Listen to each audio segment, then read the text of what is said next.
Throw it away. It is silly of you. There is only one thing in the world worse than being talked about, and that is not being talked about. A portrait like this would set you far above all the other men in England, and make the old men quite jealous, if old men are ever capable of any emotion.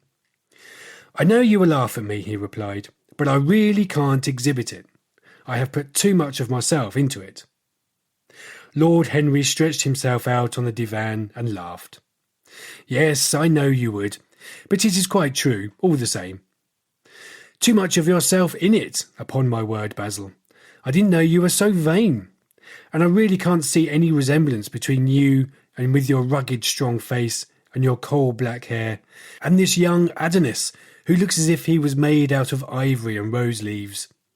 Why, my dear Basil, he is a Narcissus. And you, well, of course you have an intellectual expression and all that. But beauty, real beauty, ends where an intellectual expression begins. Intellect in itself is a mode of exaggeration and destroys the harmony of any face. The moment one sits down to think, one becomes all nose, or all forehead, or something horrid. Look at the stressful men in any of the learned professions. How perfectly hideous they are, except of course in the church. But then in the church they don't think. A bishop keeps on saying at the age of 80 what he was told to say when he was a boy of 18. And as a natural consequence, he always looks absolutely delightful. Your mysterious young friend, whose name you have never told me, but whose picture really fascinates me, never thinks. I feel quite sure of that. He is some brainless, beautiful creature who should always be here in winter, when we have no flowers to look at, and always here in summer when we want something to chill our intelligence. Don't flatter yourself, Basil. You are not in the least like him. You don't understand me, Harry, answered the artist. Of course I'm not like him. I know that perfectly well. Indeed, I shall be sorry to look at him. You shrug your shoulders. I am telling you the truth. There is a fatality about all physical and intellectual distinction. The sort of fatality that seems to dog through history the faltered steps of kings. It is better not to be different from one's fellows. The ugly and the stupid have the best of it in this world. They can sit at their ease and gape at the play. If they know nothing of victory, they are at least spared the knowledge of defeat.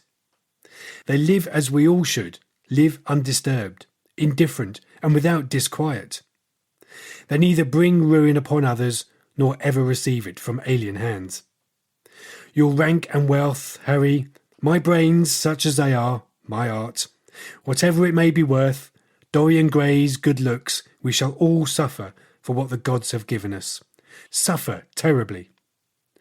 Dorian Gray, is that his name? Asked Lord Henry, walking across the studio towards Basil Hallward. Yes, that is his name. I didn't intend to tell you. But why not? Oh, I can't explain. When I like people immensely, I never tell their names to anyone. It is like surrendering a part of them. I have grown to love secrecy. It seems to be the one thing that can make modern life mysterious or marvellous to us. The commonest thing is delightful if one only hides it. When I leave town now, I never tell people where I am going. If I did, I would lose all my pleasure. It is a silly habit, I dare say, but somehow it seems to bring a great deal of romance into one's life. I suppose you think me awfully foolish about it. Not at all, answered Lord Henry. Not at all, my dear Basil. You seem to forget that I am married, and I am the one charm of marriage is that makes it a life of deception absolutely necessary for both parties. I never know where my wife is, and my wife never knows what I am doing.